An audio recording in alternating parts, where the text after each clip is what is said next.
ശരി, ഫോർബ്സ് വളരെ രസകരമായ ഒരു ഉൾക്കാഴ്ച റിപ്പോർട്ട് പുറത്തിറക്കി. എക്സിലോ, യൂട്യൂബിലോ, ഫേസ്ബുക്കിലോ, ഇൻസ്റ്റഗ്രാമിലോ. എന്തായാലും ഇന്ത്യാന ഫീവർ സോഷ്യൽ മീഡിയ ഇടപെടലുകൾക്ക് യഥാർത്ഥത്തിൽ എത്രത്തോളം സാമ്പത്തിക മൂല്യമുണ്ടെന്ന് കൃത്യമായി പറയുന്നു.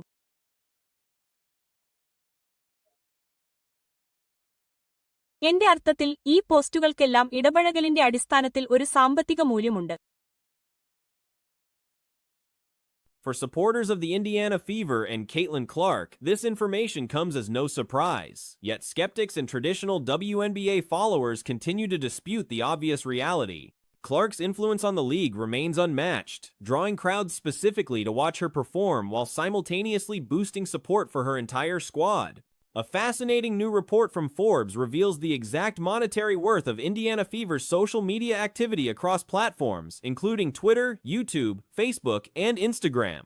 Every published piece of content carries financial value determined by audience interaction, and the Fever's numbers are staggering.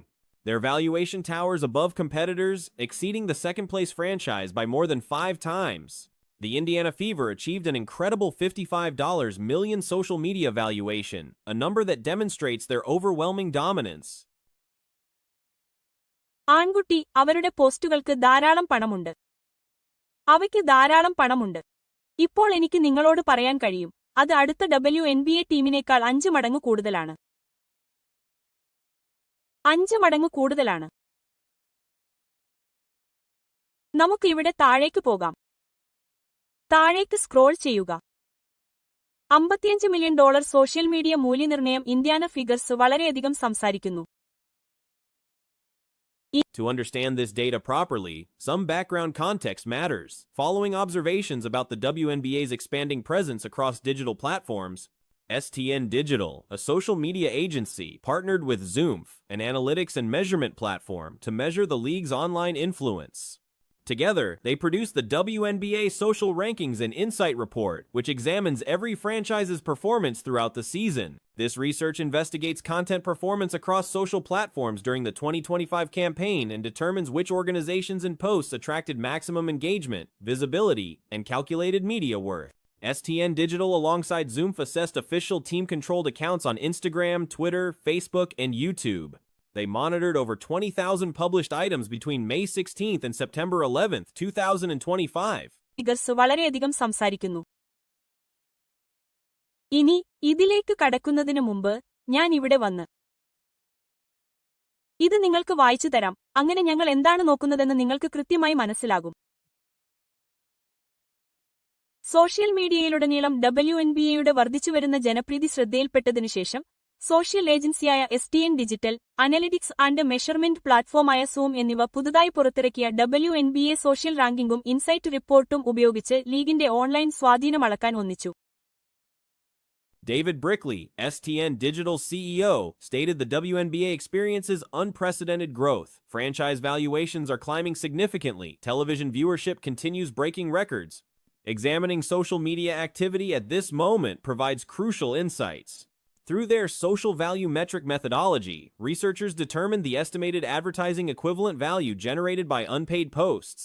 This calculation considers visibility metrics, video plays, and audience interactions to establish what identical exposure would require through paid advertising channels. 2025 സീസണിൽ ഓരോ ടീമും social മീഡിയയിലുടനീളം എങ്ങനെ പ്രകടനം കാഴ്ചവെച്ചുവെന്നും ഏതൊക്കെ ക്ലബ്ബുകളും ഉള്ളടക്ക ഭാഗങ്ങളും ഏറ്റവും കൂടുതൽ ഇടപെടൽ, ഇംപ്രഷനുകൾ, കണക്കാക്കിയ മീഡിയ മൂല്യം എന്നിവ സൃഷ്ടിച്ചുവെന്നും ഗവേഷണം വിശകലനം ചെയ്യുന്നു. STN ഡിജിറ്റൽ, സൂം എന്നിവ ഇൻസ്റ്റാഗ്രാം, എക്സ്, ഫേസ്ബുക്ക്, യൂട്യൂബ് എന്നിവയിലെ ഔദ്യോഗിക ടീം ഉടമസ്ഥതയിലുള്ള അക്കൗണ്ടുകൾ വിലയിരുത്തി. 2025 Put simply, if companies purchased advertisement space to reach identical audience numbers, these figures represent the actual cost. The discoveries showed Indiana Fever dominated the league with an estimated $55.04 million in social value. They accumulated 38.73 million engagements alongside 1.17 billion impressions throughout the 2025 season. Rankings for the top 5 franchises by social value placed Indiana Fever first, followed by Dallas Wings at $8.61 million in second position. The gap from first to second stretches from $55 million down to $8.61 million. Las Vegas Aces claimed third with $7.64 million. വിലയിരുത്തി 2025 May 16-നും September 11-നും ഇടയിൽ 2025 സീസണിൽ പ്രസിദ്ധീകരിച്ച 20,000-ത്തിലധികം ഉള്ളടക്കങ്ങൾ track ചെയ്തു. ഉദ്ധരണി WNBA അതിവേഗം വളരുകയാണ്. STN digital CEO David Brickley. ഈ ഫ്രാഞ്ചൈസികളുടെ മൂല്യനിർണ്ണയം നാടകീയമായി വർദ്ധിച്ചുകൊണ്ടിരിക്കുകയാണ്. ടെലിവിഷനിലെ റേറ്റിംഗുകൾ എക്കാലത്തേക്കാളും മികച്ചതാണ്. സോഷ്യൽ മീഡിയയിൽ എന്താണ് സംഭവിക്കുന്നതെന്ന് നോക്കാൻ ഇതിലും നല്ല സമയമില്ലെന്ന് ഞാൻ കരുതുന്നു. The Lynx secured fourth at $7.54 million. Chicago Sky rounded out fifth position with $6.35 million. These numbers tell the complete story. Notably, STN Digital contributed to Indiana Fever's social media approach during the 2025 season, collaborating with Pacer Sports and Entertainment on major initiatives. They delivered distinctive social content designed to build connections between supporters and the franchise through digital channels. Meanwhile, Dallas Wings experienced remarkable year-over-year expansion. ഉദ്ധരണി social value metric എന്ന ഒരു മാതൃക ഉപയോഗിച്ച് ഇംപ്രഷനുകൾ, video കാഴ്ചകൾ, ഇടപഴകലുകൾ എന്നിവയിൽ organic post factoring സൃഷ്ടിച്ച estimate പേ media തത്തുല്യ മൂല്യം പഠനം കണക്കാക്കി പരസ്യത്തിലൂടെ ഒരേ എക്സ്പോഷറിന് എന്ത് ചിലവാകുമെന്ന് ബെഞ്ച്മാർക്ക് ചെയ്യാൻ.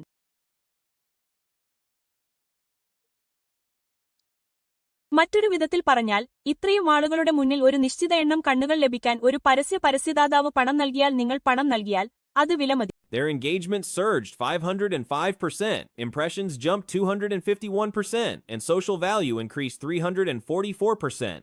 Despite such dramatic growth, Dallas Wings still finished approximately $37 million behind Indiana Fever in second place. The Fever maintained consistent posting of social media material featuring Caitlin Clark throughout the season. However, these statistics also highlight Sophie Cunningham's significant impact. Previous Google Trends analysis showed she ranked as the third most searched WNBA athlete during specific time periods, and such visibility translates directly into financial value. Her endorsement deals with companies like Arby's and others demonstrate this commercial appeal. പരസ്യദാതാവ് പണം നൽകിയാൽ നിങ്ങൾ പണം നൽകിയാൽ അത് വിലമതിക്കും.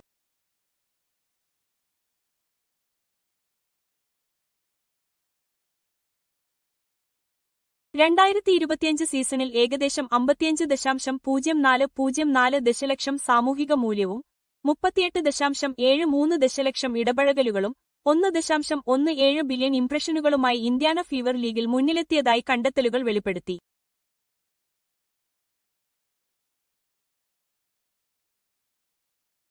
Surprisingly, many anticipated Chicago Sky would claim second place given Angel Reese's presence on their roster.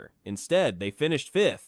Players like Caitlin Clark, Paige Buchers, and Asia Wilson certainly matter, but they trail considerably behind in terms of monetary valuation. Chicago Sky landed almost $49 million behind the leaders. Additional remarkable data emerged from the report. Indiana Fever published one YouTube video valued at an estimated $733,594. Social മൂല്യത്തിന്റെ കാര്യത്തിൽ ആദ്യ 5 ടീമുകൾ Indiana fever ആയിരുന്നു. Dallas wings 8.61 ദശലക്ഷവുമായി. അത് രണ്ടാം സ്ഥാനത്താണ്. സുഹൃത്തുക്കളെ, അവർ 55 ദശലക്ഷത്തിൽ നിന്ന് 8.61 ദശലക്ഷമായി കുറഞ്ഞു. ഏഞ്ചൽ എവിടെ? ലാസ് വെഗാസ് ഏസസ് 7.64 ദശലക്ഷം. ലിങ്ക് 7.54 ദശലക്ഷം. ചിക്കാഗോ സ്കൈ 5ാം സ്ഥാനത്തെത്തി 6.35 ദശലക്ഷം. Such a figure requires substantial viewership to generate that level of worth, demonstrating the extraordinary reach of their content.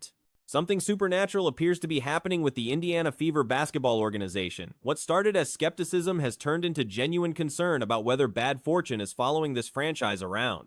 The situation has become increasingly difficult to explain away as mere coincidence. Their entire roster dealt with physical setbacks during the previous campaign, and now the training personnel are experiencing serious problems one after another. The coaching staff members are also dropping with alarming frequency, suffering torn Achilles tendons in what can only be described as devastating circumstances. I agree to CBA extension because I need the doors of the Fever practice court locked. Like, even their coaches are snapping their Achilles. Like, this is... By the way, as a person, if you guys are wondering how bad the Achilles tear is, I nearly died from an Achilles tear, from complications after my Achilles surgery. It literally nearly killed me. Like, and people being like, oh, I'm being dramatic. I was in. This particular injury represents one of the most severe setbacks an athlete or coach can face. Medical experts consider Achilles ruptures among the most challenging recoveries in sports medicine, with complications that can extend far beyond the initial damage. Stories exist of patients developing blood clots and pulmonary embolisms following surgical repairs, turning what should be a straightforward recovery into life-threatening situations. Hospital stays extending for days, emergency room visits, and dangerous post-operative complications make this injury particularly frightening. Keith Porter reportedly suffered this exact injury as well, adding another name to an already shocking list. The organization seems trapped in an unprecedented cycle of misfortune that defies logical explanation. I was in hospital. I was in A&E, or I was in hospital on like everything after a pulmonary embolism that I got after surgery. Like it is one of those things where I'm like, the Achilles injury is the worst injury ever. And now we've got two. I'm pretty sure Keith Porter snapped his Achilles as well. Like, we're out here with this organization. This brings to mind situations where teams have sought unconventional solutions, perhaps needing spiritual intervention or alternative healing approaches to break whatever negative energy surrounds the facility. The timing raises questions about when this pattern began and whether external forces might somehow be involved. Social media speculation has run wild, with various theories emerging about potential sources of this supposed hex. Some wonder whether certain vocal critics or online personalities might somehow be connected to the franchise's ongoing struggles, though such suggestions venture into absurd territory. The injury list continues growing beyond what normal probability would suggest. Chloe Bibby remains unable to handle a basketball weeks into her recovery period. This is like, you know, the Ted Lasso thing, where like there needs to be something. Bring in a witch doctor or faith healer, whatever the hell they're called. There's some weird energy, and it all happened. I was like, I don't know when this all happened, but there has to be some voodoo. There has to be some voodoo. Like, which one of those do you guys think? Which one of those Twitter accounts? Do you guys think that there was the trendy hoop stars? Do you guys think the trendy hoop stars? She's not participating with Girona and continues dealing with her setback. Sid Colson faces nearly 12 months away from competition. Ari McDonald shows no signs of returning to action anytime soon. Even Caitlin Clark, the franchise cornerstone, has been sidelined longer than expected with what was initially described as minor groin discomfort and bone bruising. Grade 1 strains typically resolve within weeks, not multiple months. Yet somehow, this recovery has stretched to 3.5 months, which falls completely outside normal healing timelines. Think that there was the trendy hoop stars? Do you guys think that trendy hoop stars has the ability to, you know, have cast a spell on the Indiana Fever? So I don't know who it could be. Do you think Cheryl Swoops? Do you think Cheryl Swoops has those contacts? I think she might have the contacts, you know, to get someone to put a curse on the Indiana Fever, because it's actually getting like it's scary. Like there's been like 10, and these aren't like normal injuries. Like Chloe Bibby still hasn't picked up a basketball, by the way. Medical staff typically expect these injuries to resolve quickly, making this extended absence highly unusual. The coaching staff situation has become particularly alarming. Multiple assistants have ruptured their Achilles tendons, an injury so severe that many athletes choose never to return to their sports afterward. The psychological impact alone can be devastating. Some individuals who experience this setback make conscious decisions to avoid running entirely, substituting walking programs or stationary cycling for cardiovascular fitness rather than risk re-injury. At relatively young ages, people make these permanent lifestyle changes because the trauma is so profound. By the way, like, she's still injured. She's not playing for Girona. She's still injured. Sid Colson's out for the guts of a year. Ari McDonald is still nowhere close to being back. Caitlin Clark's still somehow injured. I've never seen a grade 1 groin or a grade 1 groin sprain and a bone bruise take 3.5 months to recover from. Which it's Watching Caitlin Clark training at these facilities raises legitimate concerns. Perhaps seeking alternative workout locations in different cities with separate training staffs might provide better protection. Working with NBA-level trainers elsewhere could offer safer environments without any criticism intended toward the current organization. The issue transcends personnel competence which it seems to have happened with her. I've never seen so many coaches snapping snapping their Achilles, which again is the single worst thing you can do. Like, I would not wish that on my worst enemy. I would not wish that on my worst enemy. It is the worst thing that has ever happened to me. Like, I've said it where I'm like, if I ever snapped my Achilles again, like, I'm back playing a bit of ball. I was like, if I ever... Something beyond standard sports medicine explanations must account for this unprecedented string of setbacks. Worries grow about potential additional problems emerging as the new season approaches.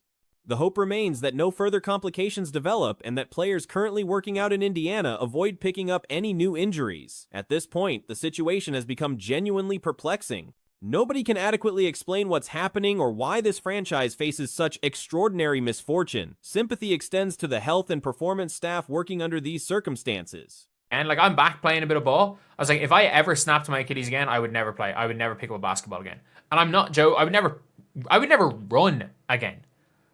I would do all my cardio. I would get a walking treadmill and walk 15,000 steps a day just in my day. I would just go and walk. You don't need to run for any cardio. I go on an exercise bike to, get my heart rate going up for intense activities.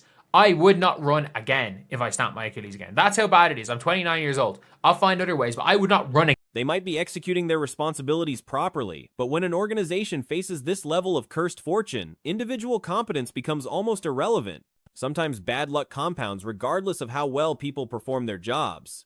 Somebody needs to acknowledge the elephant in the room. This pattern suggests forces beyond normal athletic competition at work. Bad fortune at this magnitude defies rational explanation. The probability of so many severe injuries occurring within one organization over such a short time frame is astronomically low. That's how bad it is. I'm 29 years old. I'll find other ways, but I would not run again. And we've now seen multiple coaches snapping their Achilles. It's cursed. It's genuinely cursed, which is why I'm worried seeing Caitlin Clark in there behind them. I'm worried seeing Caitlin Clark there. Like, just go to New York. Go to New York. You can work out with an NBA trainer for nothing else. And this isn't anything against the organization. It's just cursed. This represents the inverse of legendary good fortune, like someone achieving impossible odds in their favor repeatedly. The contrast with the previous season makes this even more confusing. During their recent campaign, the roster stayed remarkably healthy. Tamika Catchings dealt with some unusual physical problems, and Dantas arrived already managing an injury, but otherwise the team remained intact. Caitlin Clark missed 0 games. Kelsey Mitchell showed up with a pre-existing issue but played through it.